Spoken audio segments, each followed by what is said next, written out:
I'm Alexis. And I'm Tiffany, and we're the hosts of Legit Kid Lit, a video series where we get to see into the secret and silly lives of authors and illustrators. We love to celebrate and promote books, but most of all, we want to say hey to all you readers out there trying to find that right book for you. We hope that you can find some new reads after today. Legit Kid Lit episode 30 is a TWO KIDLIT Creator Special. Shauna Holyoak, a longtime storyteller and author of 2 mystery series, the Mighty Meg Series, which she wrote under the name Sammy Griffin, and the Kazu Jones Mystery Series. Janet Sumner Johnson is the master of everything, from wielding a purple lightsaber with the grace of Jedi, to writing books for kids and translating documents in French to English. Her 2 most recent works are The Last Great Adventure of the PB&J Society and Help Wanted Must Love Books. Hi everyone, I'm Shauna and I'm so excited to be here with Tiffany, Alexis, and Janet. Hey everyone, I'm so excited to be here on Legit Kid Lit with Shauna, and thank you so much for inviting us, Alexis and Tiffany.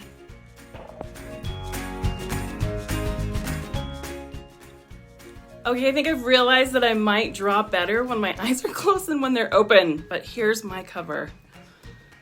Okay, so this is a picture in front of the Super Pickle, which is one of my character March's favorite comic book store.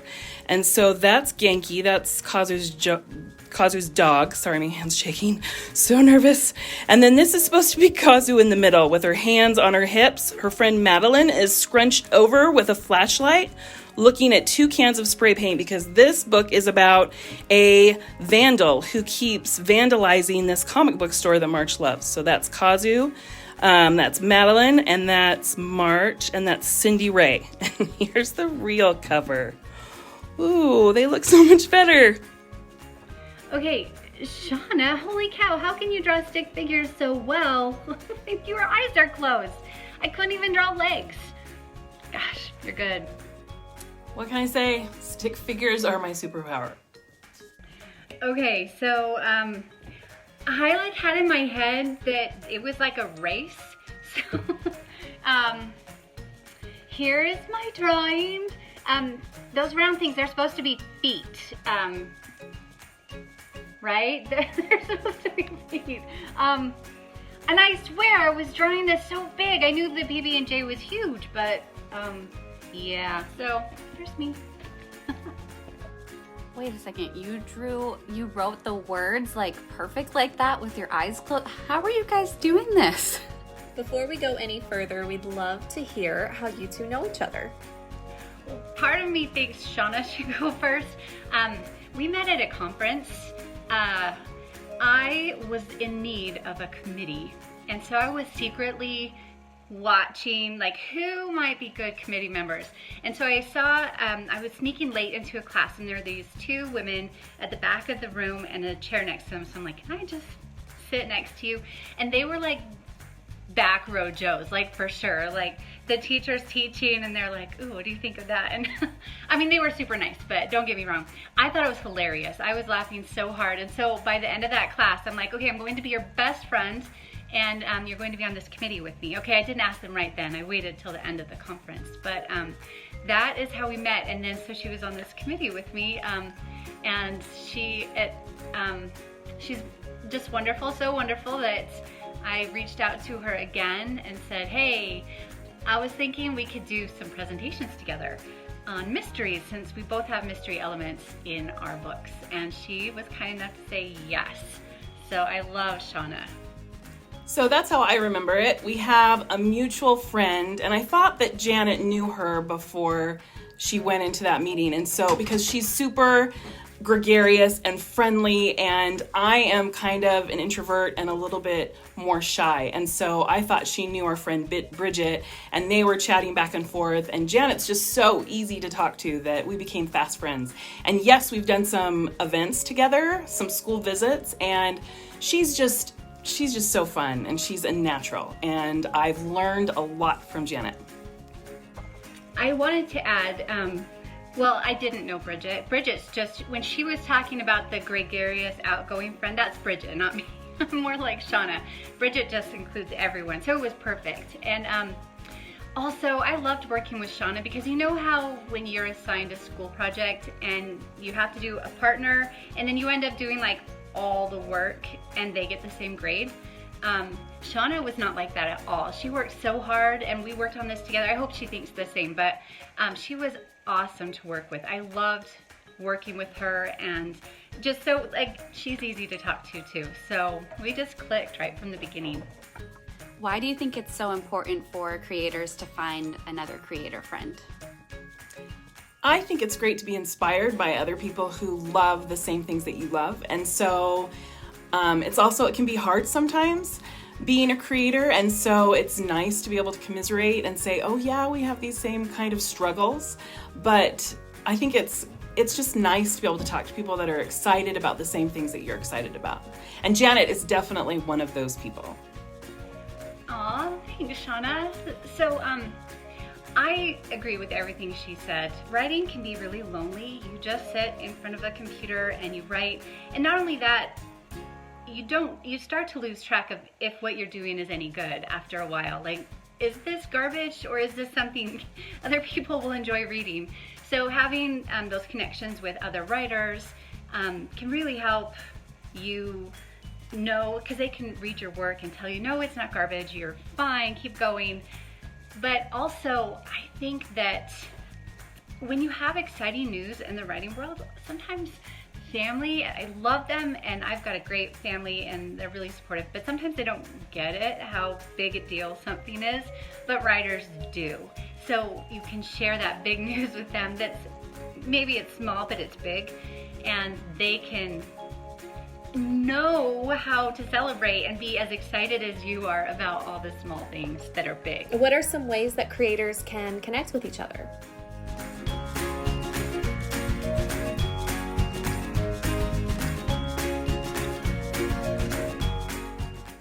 We're going to quiz you both on what you know or what you think you know about each other. Okay, I'm nervous for this part.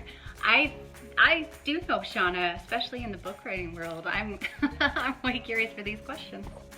I was just going to say the same thing. I know Janet. I feel like I know her really well, but now let's see how well we do. All right. First question for Janet. Oh. So Janet, do you think that Shauna is a heels or Converse person? That was actually a super easy question. Like, no question, Converse, all the way. Good job, Janet. Yes, Converse, literally Converse all the time. Oh yeah, I'm good. Okay, Shauna, you're going to answer this one about Janet. And we have, what is something we both agree on? Okay, I'm going to choose an answer that I know that we agree on, and it makes it easy. It's probably not what she's writing, but I wrote that it's backwards, but writing for kids is the best. I think that we probably both agree about that. I'm totally counting that as a win. I put middle grade rocks, which is kind of the same thing, writing for kids. So I call that a win. That's so close that I'm going to count it, and no wonder we're such good friends. All right, Janet. This one is about Shauna.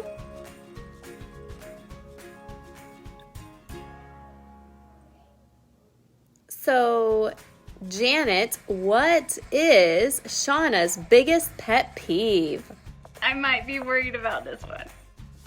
Okay, so I live in Idaho and it snows all the time. I mean, we have really long winters. So this is one of my pet peeves. It's weather related. I do not like snow in February, March, or April. Sometimes we get it in May and June. I love snow for Christmas, but after that, I feel like it's kind of pointless. Good luck, Janet. This was kind of wide open. Oh man, I did not go for weather. I didn't think you'd choose Mother Nature to be pet peeved at. But maybe you'll still agree with me. I put when you fold down the corner of a page, like instead of using a bookmark and you like hurt a book. Yeah. So that's my guess as one of your pet peeves, but curses, I do agree with this no. Okay, so I'm probably your pet peeve. I have sometimes been known to dog ear books. And sometimes I write in the margins. Well, I mean, if you own the book, and then writing in the margins of like one you're gonna read like 20 times. But yeah, as long as it's your book, I mean, go for it. But Shauna, I still love you. Well, good. If I ever borrowed one of your books, I promise I would not dog ear the pages. All right. Shauna, this one is about Janet.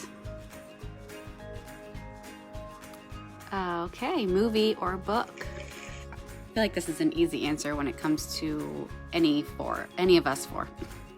I know I almost feel like I cheated, but I'm gonna say book. I don't know, Janet, movie or book? Oh, we all knew. It was a total gimme. I almost put movie just to like, but no, because I want you to get it right. And it's the truth. Truth is good. Truth is good. So book, no question.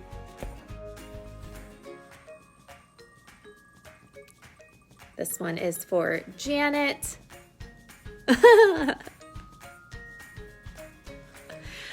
All right. Does Shauna talk in her sleep? I feel like we had a conversation about this. I don't remember. So while it doesn't happen very often, I have been known to talk in my sleep. Every now and then my husband will be like, what were you talking about last night? Like I'm having a conversation with somebody. So I don't remember it and I don't know what it's all about. But yes, I've been known to talk in my sleep. Okay, I am pretty sure we did talk about that. I put the question mark because I couldn't remember, but yes, so bingo. Okay, this is our final one. Shauna, this is about Janet. Oh, yes. Is she a cookie, ice cream, or cake person?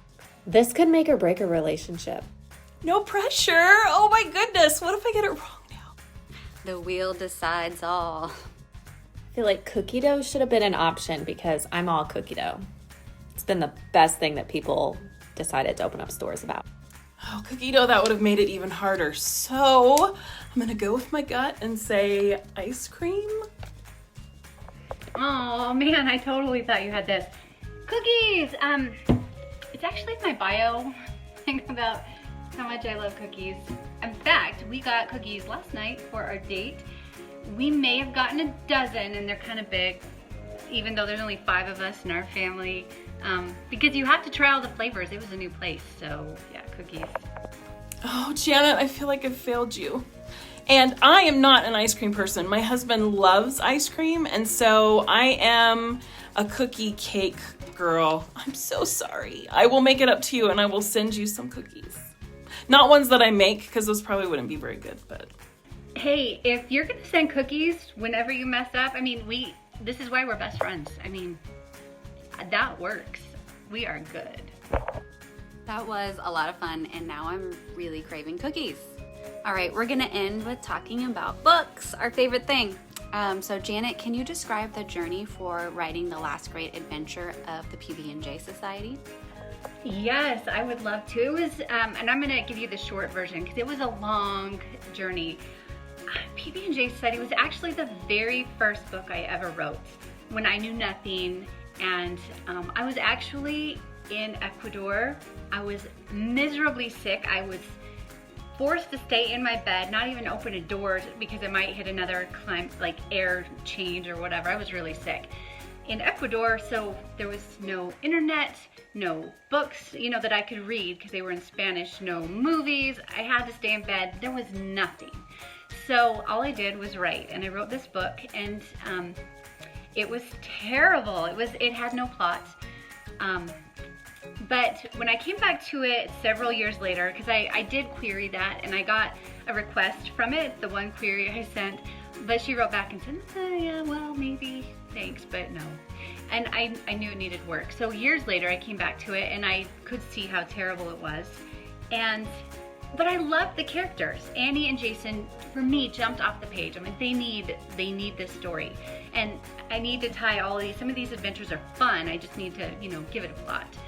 So I worked on that for about a year, and then I started querying it, and in the process I was getting critiques. I got a lot of good feedback and a lot of requests, but I got a critique from an editor saying, you know, you've got this great character, but you've done it in third person. I bet it would jump off the page if you switched it to first, which is another major revision. So I've 100% rewritten it for that second round. Basically, I mean, that's not 100%, but it's like 50% when you change the point of view. And once I did that, I sent it out. I was getting a lot more requests. People were excited about it, and it didn't go anywhere. So I was gonna shelve it and give up on it. And I had a friend who was like, oh, hey, I'm gonna try 10 more. And she got an agent with that. I'm like, okay, I can do that. So I kind of cheated. There was a pitch contest. I thought I'll enter, and if I get in, and we'll just see what happens. And I can just get all of the agents done at once. I'd already sent it to several of these agents, so I wasn't super hopeful. I thought maybe 1 or 2 if I'm lucky. And I got into the pitch contest, and when they were announcing the winners, it was one that they agents secretly voted on. So you didn't see the answers, and they announced it live, and they skipped my book. I was like, okay, that's the answer I needed. I'm done. I move on to the next book. And I thought, but I'm gonna look at the page just because I'm that obsessive. And I looked, and they skipped it because there was a 3-way tie. I had 6 different agents who were interested in it. And so I ended up getting an offer from an agent for that. And it took a while. I had more changes to make with her, but it sold, and there we are. So that is the story of Peeve and J Society. Okay, Janet, we have something else in common, and I'll tell you what in just a minute. But first, so my first book was Kazu Jones and the Denver Dognappers. It's part of the Kazu Jones Mystery Series. And years ago, my 3 kids had a paper route. And if you can't tell, I'm wearing one of those paper route aprons where you put the papers in the pockets and then you can ride your bike and throw papers on your route. Well, we had a paper route, but because we live in Idaho Falls, which I mentioned before, it's so cold, and winters, the snow is so deep, that I would drive my kids. And my daughter had this really kind of spooky house on her route. It was painted brown, and it was shrouded with trees, and the guy never turned his porch light on. And in order to get their tips at Christmas time, they knew that they had to put the paper on the doorstep, and so she would have to kind of sneak up there and toss the paper. Every time it freaked her out. And one time when she was kind of crouching up there to go drop off the paper, I thought, what if there was a paper girl who loved to solve crime, and there was actually a shady character on her paper route. And that's where the idea for Kazu Jones and the Denver Dognappers came from.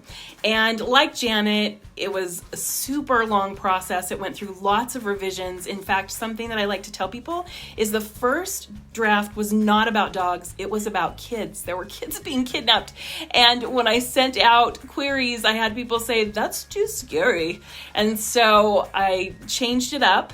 And I also entered a pitch contest. That's something that Janet and I have in common. I'd gone through rounds trying to send out to agents and wasn't getting a lot of response. And I got into, it was called Pitch Slam, and got lots of responses from agents. It was a little different. I got into Pitch Slam. They put the first 250 words, I think, on a blog. And then any agent that wanted to see it would comment. And so I think I had 10 or something.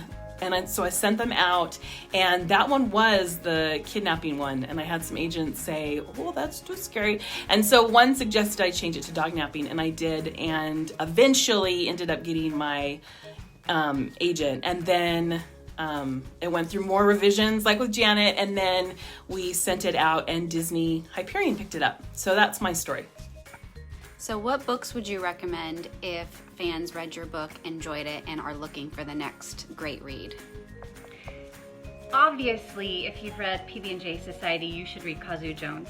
They actually go really well together. Like I said, we did that presentation and talked about mysteries. They both have mystery elements, so those two go really well. A couple others I wanted to mention. I love this book, No Place Like Home by D Romito. It is just a fun story. It's a girl who has traveled a bunch with her dad. He travels for business, so she lives kind of this glamorous life until finally she's able to be at a school and stay there for a few weeks. And she decides to just jump on all the opportunities, except for she knows she's going to be leaving. And so she makes some decisions that maybe aren't the best. And then she finds out she's staying and has to live with those decisions. So just a really, really great book. And a more recent one, I have to do two, sorry, because one is not enough. A Place at the Table by Sadia Faruqi and Laura Chauvin. This book, it's also about friendship, just like PB&J Society, and figuring out how to be yourself and also stand up for your friends when they need it, and figuring out who you are. It's just a beautiful book, and I really love this one. So, of course, I would also recommend for readers of Kazu Jones, the PB&J Society, because it's great, has friendship elements, and the mystery is there. And I'm going to really quickly recommend 3 other mysteries that you might like. I'm going to show you the covers right here. From the Desk of Zoe Washington by Janae Marks is about a girl whose father is actually in prison for something he claims he did not do. And so she goes on a quest to find out what really happened. The Newspaper Club by Beth Rabel is also kind of has newspaper elements, but it reminds me of my second book, which is Kazu Jones and the Comic Book Criminal, because there's a vandal in this one as well, vandalizing a playground. And so the main character tries to figure out, using journalist skills, who might be doing that. And then Lemons by Melissa Savage, which is about 2 friends who try to prove that Bigfoot exists. So some really fun books that have mystery elements, but also have kind of those friendship elements as well. Ooh, I haven't read Lemons. I've read the other 2, and yes, I agree. But yeah, I need to read that one. We are almost done, but we have one last question for each of you. When the pandemic is over, what is the first thing you will do that you haven't been able to do for a year? I will go to the beach. I miss the beach so much. Normally we like to vacation often, and my husband is a physician, and so we have to stay close to home. He works with immunocompromised patients, so we have to be extra careful, and I miss travel so much. But the beach, that's the first thing on my list. Oh, that sounds like so much fun. I love the beach too. I went to school in Hawaii for a while, and oh, you gotta miss the ocean. It's so beautiful. But I would say that I can't wait to go see movies with my family, and I'm gonna eat a whole bucket of popcorn all by myself.